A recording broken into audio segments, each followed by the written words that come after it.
She cheated with my brother, stolen $350, $0 in inheritance, and now wants full custody of our house after secretly transferring the deed. How the hell did I go from trusting her to losing everything in this nightmare? I never thought I'd be the guy sitting here, pouring out my heartbreak for anyone to read. But honestly, I don't know what else to do. My life took a nosedive so fast I'm still trying to catch my breath. It all started with little things, her sneaking around odd texts late nights, but I kept telling myself I was overreacting. Women like Jessica can be bitchy, sure, but she'd always had a sharp tongue. Still, I trusted her. We'd been together for 8 years, married for 5. We had a house, a good life, a kid on the way. Everything seemed perfect until it was.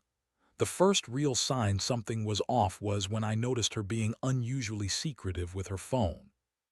She'd hide it whenever I came into the room, even when I was just passing by.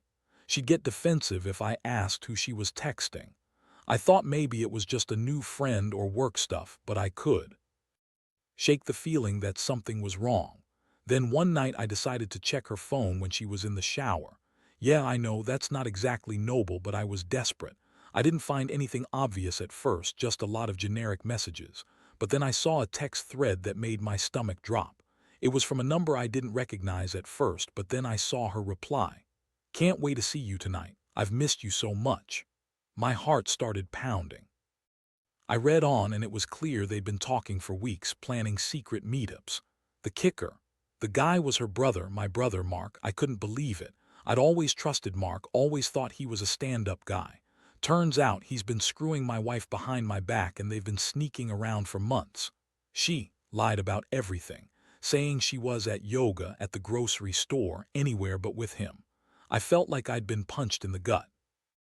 My wife, the woman I loved, the mother of my child, the person I thought I knew, she was screwing my brother. How the hell did I go from trusting her with everything to finding out she'd been betraying me so deeply? The betrayal felt like a knife twisting in my chest. I couldn't even process what I was feeling: anger, hurt, disgust, a deep sense of loss. I had no idea how to even begin to deal with this. I felt like my entire world was crashing down around me. I didn't confront her right away. Instead, I spent the night packing the house, trying to figure out my next move. I was angry, yes, but mostly I was just stunned. How could she do this? How could Mark do this? And then I remembered the money, something I hadn't thought about at first. It turns out she'd also been sneaking money out of our joint account, siphoning off a huge chunk, about $350, $0 in inheritance I'd gotten from my grandmother. She transferred the deed to our house into her name secretly without telling me. I found out because I noticed the paperwork was missing, and I traced the transfer online. It was a calculated move on her part, and it hit me like a ton of bricks. She was planning to take everything. That's when I realized this wasn't just about infidelity. It was about betrayal on every level: emotional, financial, legal. She was trying to take my house, my inheritance, everything I'd worked for, all while lying to my face. I felt like I'd been played for a fool. I had trusted her so blindly, and now I was left with nothing but a shattered life. I couldn't believe I'd been so naive. I'd always thought she was a bitchy, manipulative woman, but I never thought she'd go this far, screwing my brother and trying to steal my inheritance all at once. It's like she was planning her escape, and I was just a pawn in her game. The more I dug into it, the more I realized how deep this rabbit hole went. She'd even gone as far as secretly transferring the deed of our house into her name after she'd already been having an affair with Mark. She lied to me about everything, about her whereabouts, her fidelity, her intentions. I felt like I'd been living in a nightmare, one I couldn't wake up from. My trust was shattered, and I was left to pick up the pieces of a life I thought was secure. I didn't know what to do next, but I knew I had to act fast before she took everything and ran. I spent days just trying to keep my head straight, trying to process the betrayal. I couldn't believe she'd do this, screw my brother, steal my inheritance, and try to take my house. It was like she'd planned this all along, and I was just the fool who got played. I started thinking about how to fight back, how to reclaim what was mine, but I was also terrified of what might happen next. I'd never been in a situation like this before, and honestly, I felt lost. All I knew was that I couldn't let her get away with this, not without a fight. After I found out about her affair with Mark, everything changed in an instant. I couldn't sleep, couldn't eat, and I kept replaying everything in my head. Her sneaky texts, the way she lied about her whereabouts, the way she looked at her phone like she was hiding something. It felt like I was living in someone else's nightmare. The worst part was knowing she had been lying to my face all along, while secretly planning her escape with my brother and my inheritance. I knew I had to confront her, but I didn't want to do it rashly. I needed proof, a plan, something to hold over her head if it came down to a fight. One afternoon, I decided to check the bank accounts again. I figured maybe I'd find more clues, hidden transfers, secret accounts, anything. And I was right. I found evidence of her transferring huge sums of money, almost as if she was stocking up for a getaway. But what really threw me for a loop was the paperwork from the title company.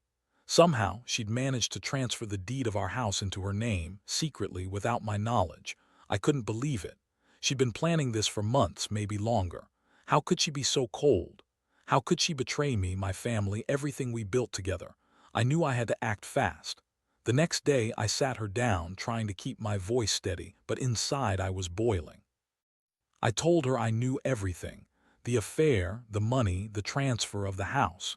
She looked at me with that bitchy smirk like she thought she was untouchable. She everything at first of course, said I was paranoid, that I was overreacting, that Mark was just a friend, and the money was for some investment she'd been planning. She even had the nerve to call me paranoid and accuse me of not trusting her. That was the last straw.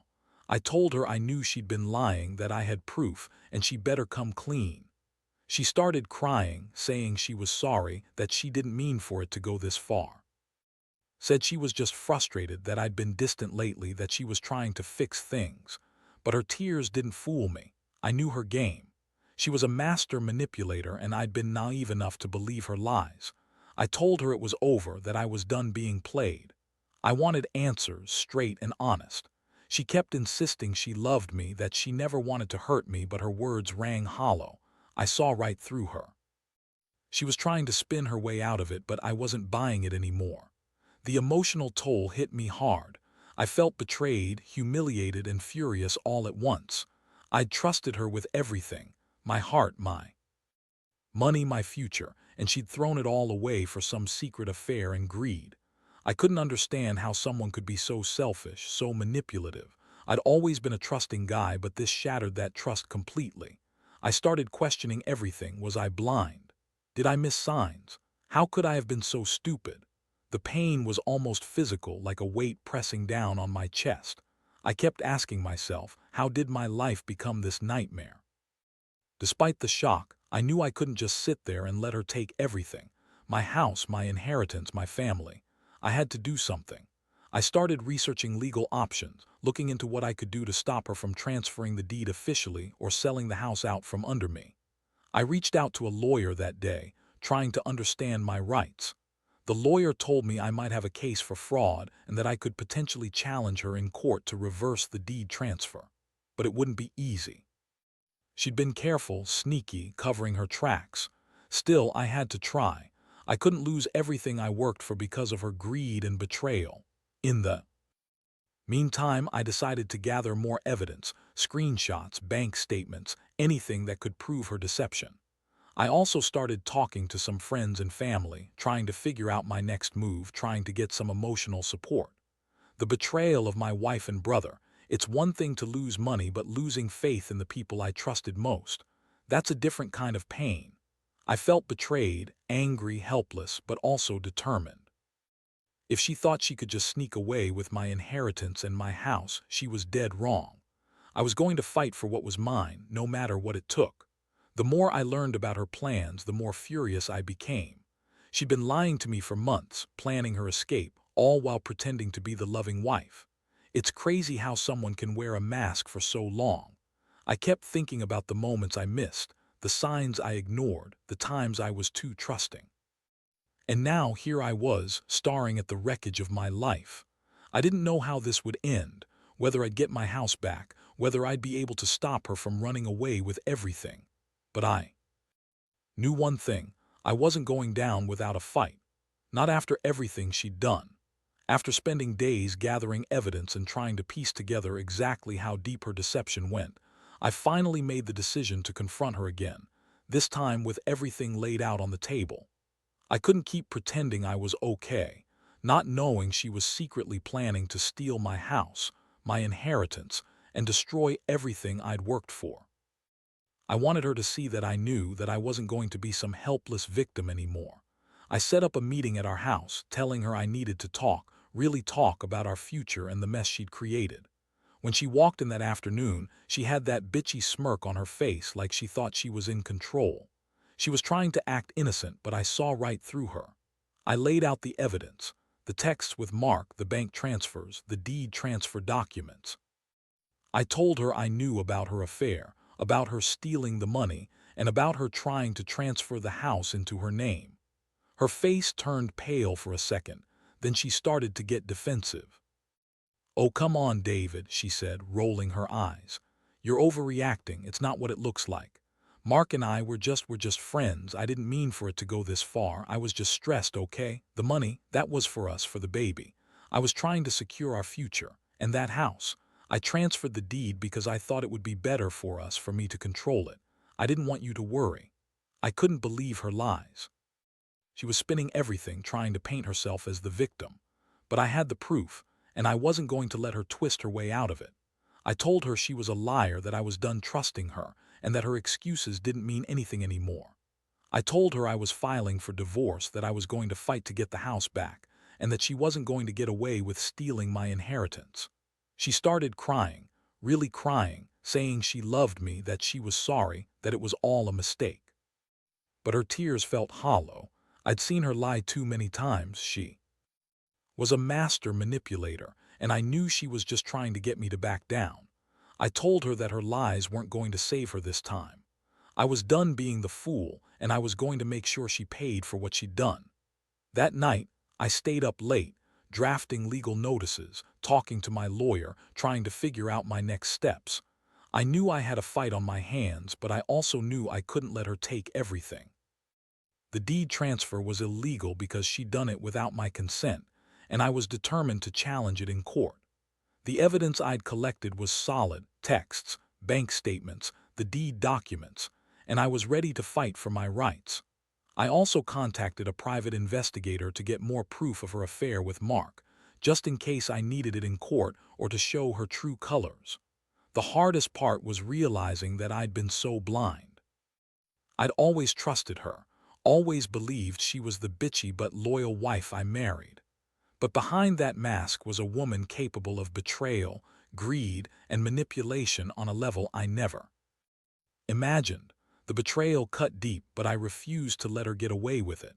I started to think about what I really wanted, whether I could fix this or if I should just walk away. Honestly, part of me still hoped I could salvage some dignity, some control over my life. But I knew I had to be strategic, calm, and prepared for whatever was coming next. I also made a promise to myself that I wouldn't let her destroy me entirely. I was going to fight to keep my house, my inheritance, everything I'd worked for. No matter how much she lied or cried, I wasn't going to be her pawn anymore. I'd spent too many nights feeling helpless, but now I was taking back control. I realized that if I wanted justice, I'd have to be relentless. I'd have to play the game smarter, tougher, and more determined than she ever expected. Because this wasn't just about money or a house anymore. It was about my dignity, my future, and making sure she couldn't get away with this kind of betrayal. The more I dug into her schemes, the clearer it became just how calculated everything was. She was some innocent victim caught in a web of circumstances. She was a predator, planning this whole thing for months. The transfer of the deed, the siphoning of the inheritance, the affair with Mark, all of it tied together in a twisted attempt to wipe me out financially and emotionally. I started to see her for what she truly was: a bitchy, manipulative woman who thought she could get away with everything because she was good at lying and twisting the truth. I remembered how she always had a comeback, how she'd lie with a smile, and how she'd turn the tables whenever she felt cornered. That night, I sat alone in the living room, staring at the legal papers I'd printed out, trying to stay calm. I knew I couldn't just storm into court without preparation. I needed to build a case. I called my lawyer again, going over every detail, every piece of evidence I had. We discussed the possibility of a temporary restraining order to freeze her access to the house and prevent her from selling or transferring it further. I wasn't about to let her run away with what was legally mine. Meanwhile, I also contacted a forensic accountant to help trace all the money transfers. The amount she siphoned off was staggering, almost $350, $0 in inheritance, gone without my knowledge. She transferred it into accounts I never knew existed. The fact that she managed to do this so secretly told me she'd been planning her escape long before I found out. It was heartbreaking to realize how much I'd been blind to her true nature. I kept asking myself, how could someone I loved do this? How could she betray me, my family, and our future so thoroughly? I also hired a private investigator to dig into her affair with Mark. I needed to know just how deep their connection was, how long they'd been lying to me, whether there were more secrets I didn't know about.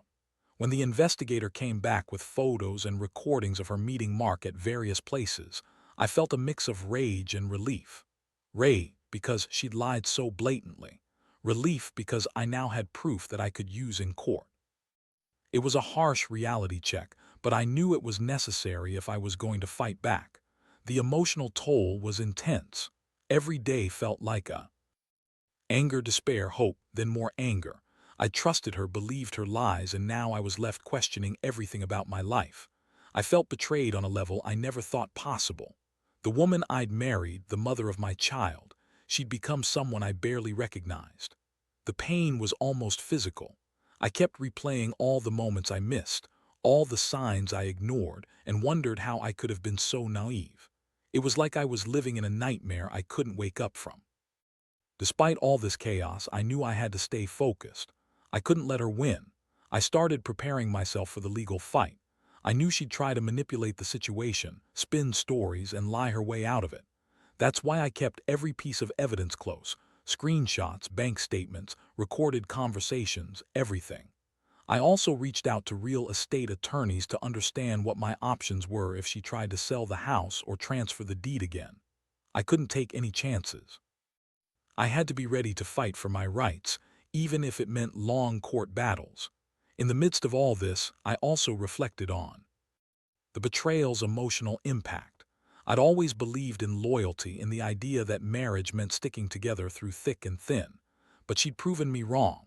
Her actions showed that she was willing to destroy everything we built, our home, our future, our family, for greed and infidelity.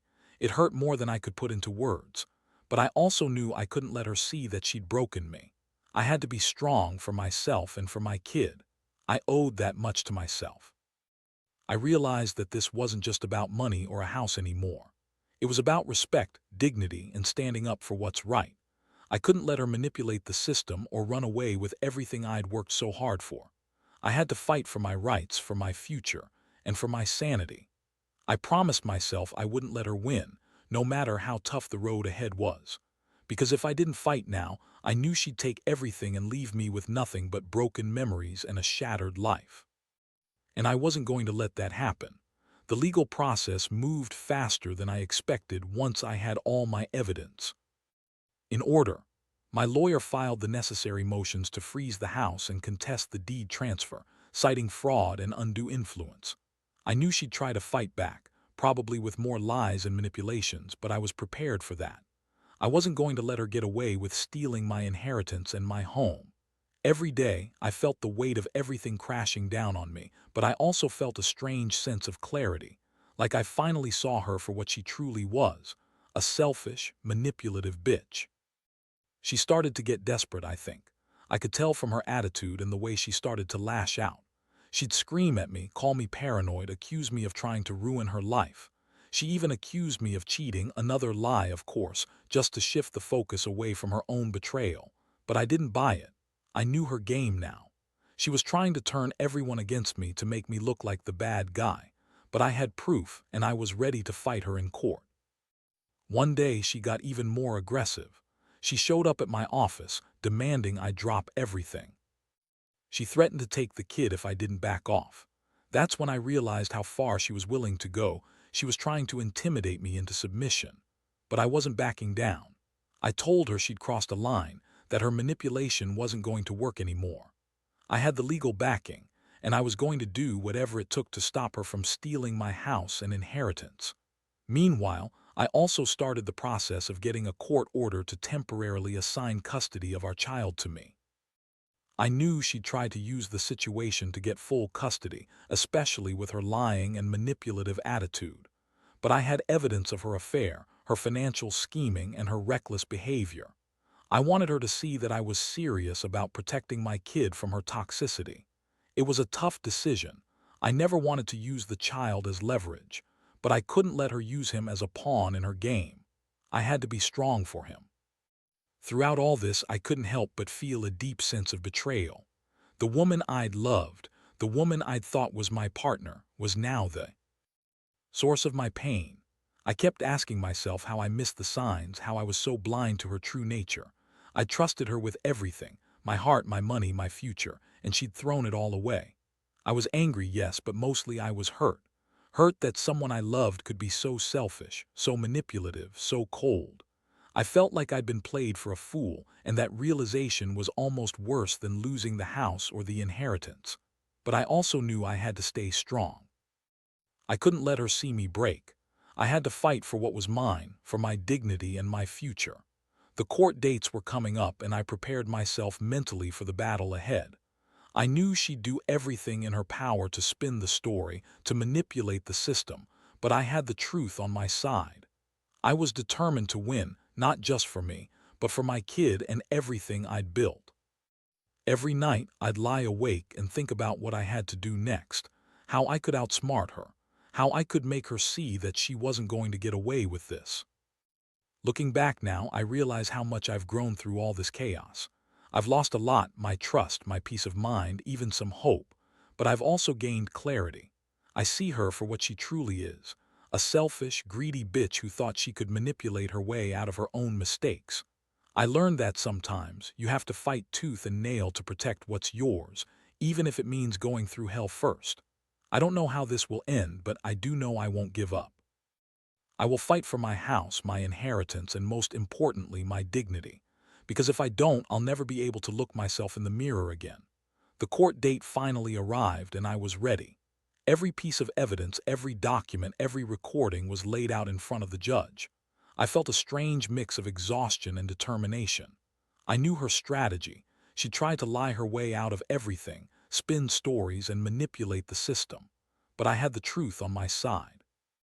I saw her sweat, saw her trying to maintain that bitchy smirk, but I also saw the cracks in her. She knew she was losing. During the hearing, I presented everything: her affair with Mark, the illegal transfer of the deed, the siphoned inheritance, her reckless attempts to control the house. The judge listened carefully, asking questions, scrutinizing the evidence.